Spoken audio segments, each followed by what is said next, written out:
the whole Mayweather and Logan situation we saw tonight, I wasn't sold on it. It really looked like that whole Drago versus Rocky type situation. It was just like you have Logan that was enormous standing next to Floyd. And Floyd's just like, look, I got way too much to lose. I'm not taking a whole lot of chances. I'm not getting knocked out or touched. And if I get dropped by this guy, like everything I do wasn't going to get dropped. I understand that, but why even take a chance? And I thought in the post press conference summed it all up. Like when he did the in-ring interview, it summed it all up. Oh, he was better than I thought. He had a good game plan. He hugged me. He did this. Like he's just someone that you could tell. He's like, I just made $100 million. Just pay me. I'm out. That's all he cared about, And it was like I didn't take any chances. It's an exhibition. Doesn't go on my record, and I made a ton of money. That's all this was. And that's what we're gonna get if we do see a Jake Paul versus Mayweather fight. We're gonna get the same thing. Well, I'll say a couple things here, and it's the end. First off, like I said, he was going to have a very hard time. He touched him a couple times, but it hardly touched him that often during the fight. Missed him with most of his shots, and I figured that he's not an easy guy to hit, and he's not an easy guy to hit for a professional boxer. So I will give Logan Paul all the credit of, hey, you went out there and you fought. You went out there and you gave it everything you had. You were in shape for it. You took some good shots. He did take some good shots. He took some good body shots. He took some good shots to the head, and he ate them all very well. And he actually, in my opinion, has something to stand up and go, hey, I went 8 rounds with him. All right. I did something, and he did. And he absolutely is an athlete, and he has some boxing skills. He's, when he's in the corner with his hands down, I'm thinking, get your damn hands up. I don't care if what are you doing?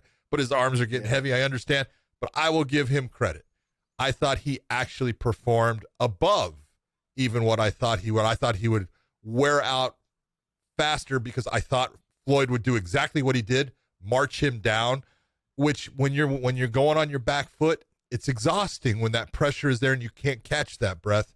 If you've ever done it, you know what I'm talking about. It gets you to that point where you just can't catch that air and your cardio just starts to wane. And when you get hit to the body at times like he was, I thought that he did a great job of getting back to the corner. You could see him stretching his solar plexus out to try to, get himself some air and everything. He did a great job. For Floyd, it doesn't do him any good. It doesn't make him look good, I don't think. And the fact that he can't get rid of him, doesn't make you look good. But it's not the end of the world, too. It's the size thing, and he can always rely on it. And it was what we thought it would be. It was a shit show. It's not a real fight. It's a guy that was a fantastic boxer who's starting to lose some of that skill as far as the speed's going a little bit. There was little flashes in there, but the speed is starting to go. And that's where you go. It's a good thing that you're fighting Logan Paul and you're not still fighting guys that, are still there. And that's why when you fought Canelo, good move, smart. You got him then because the speed now, you wouldn't be able to do the same thing. So that's the end of the story. Where do you put this fight in comparison to the Conor fight? Like if you had to compare the two, like, hey, Logan's 200 pounds, I get it. Okay. And then you have Conor who, I think they both weighed in around the same weight. I think it was what it was. I can't recall. Anyways, but then you have the two of them. Conor went 10, I believe he lost in the 10th, correct? Where do you put that? If you're going to compare the two, I thought that, the Conor fight, Floyd actually, he trained as a fighter for that fight. Now, I'm not saying that Floyd didn't go in the gym and hit the bags and hit mitts and maybe even spar a little bit for this, but he didn't do a lot. He didn't expect a lot. He actually trained for Conor, and he had the cardio to push Conor to the point of falling off the cliff. He pushed Conor to that point of breaking as far as physically based upon when you're in a real fight and you're taking real shots. And Conor didn't have the size to lean on Floyd. I thought Floyd did a really nice job of, he would, duck under. Floyd became a good wrestler tonight with his duck under. You got to admit, because he duck undered many times and came out as Paul was trying to lean on him and put weight on him. And that's a lot of weight. If you ever have someone leaning on you, you feel that. and it does wear you down. And Floyd handled that very well. But Conor wasn't able to put that type of weight on top of him. And the one thing I will say is, Conor was, I went back and watched that fight just the other day, and Conor was doing good things at times, but the footwork of a boxer and the blading that he needed for certain aspects of that weren't there, and he ended up squaring up too much at times, and that squaring up made him eat shots that he ate, and he ate pretty hard, and that wore him out.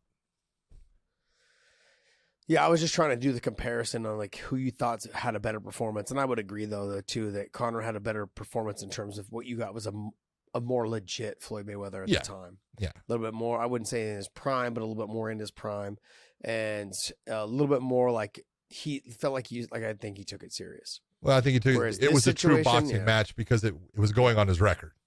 Yeah, this one, I think he was just concerned and overall of like, hey, as long as I don't take a hard, clean shot and get shot to my butt to embarrass myself, that's it. I'm just going to go out there, collect my check, and move on. Yep. And that's what concerns me a little bit, because when I said the same thing about Triller, and I'm going to say something similar. I feel like these events, they are starting the death of boxing. They could help towards the demise. Yes, and this is it's sad because I know that you and I both love watching boxing.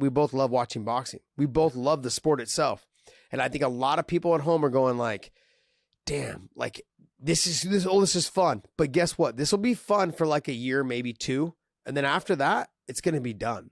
Like you're going to start going back, going, "Hey, what happened to boxing? Oh, it turned into a freak show. It turned into."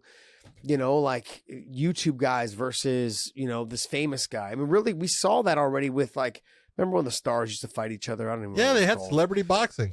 Yeah, celebrity boxing. They actually asked me to do it. Yeah. If you really think about it, this is what it is. They wanted me to fight Lou Ferrigno. I said, abso-fucking-lutely. And then it never happened. I was very disappointed. But you know what I mean? Like this is kind of, we're treading down that path a little bit, John, and it's the potential. I think it's leading into potentially killing a sport that is already flailing about right now, and so I don't know. I know don't get me wrong. There's great boxers out there, but they're not getting the attention that these guys are getting. And that's what's leading to like killing the sport itself. But one of the things they need to do is you got to learn from these situations. You have to learn, okay, what is Logan Paul doing? What is Jake Paul doing? How are they getting these eyeballs on him? And again, we talk all the time with fighters, and we tell them, look, don't sit there and expect your promotion, be it the UFC, be it Bellator, be it ONE, to be the people that just market you. You are a business unto yourself, and you need to start marketing yourself, and you need to start bringing about an interest in when you fight. You need to bring the eyeballs. You bring the eyeballs, the money will come. I don't care who you fight for. You do that, and then you bring along your promotion, I absolutely guarantee you're going to make the money. But this is what they've got to learn. You can't just fight. You want to be a business, fighting is part of your business, but the marketing is also part of that business, and you've got to do both. Yeah, what happens is, I feel this way with MMA guys, is that they really believe that they think their fighting is going to go ahead and make them a superstar. Yeah. And it's not the way. Like, you are a brand. Everything you say or everything you post on your social media, like in podcast Dave and we've had this conversation a couple times. I really, towards the end of my career, is when Facebook, Instagram, and Twitter started taking off. So my subscribers, whatever it was, or my followers for social media, didn't get to the point where you see now. Dude, I think your career was ending with MySpace. Yeah, pretty much. It was pretty much around that time. Yeah. Yeah. I was learning how to code at that time too, by the way. There you go. But you understand what I'm saying? Like, it's like that, this generation now, it's all about building your subscriptions or your followers or whatever it is. You're building your brand. You are a brand. Yep. And that's what's funny is we talked about this, a week or two ago, and we said, what do you mean you don't know anything about business? Bullshit. You've got a PhD in fucking all this stuff. You do. You just have to understand you've got to surround yourself with people that will help you grow in these certain areas as well once you're done fighting. And that's kind of where we're at right now is you guys are talking about like how did Logan Paul and how did Jake Paul get to these positions? I mean, don't get me wrong. They act like idiots on social media or on YouTube or whatever it is. I understand that. Maybe don't do that. If you don't want to, if you're not comfortable doing that, don't sell yourself that way.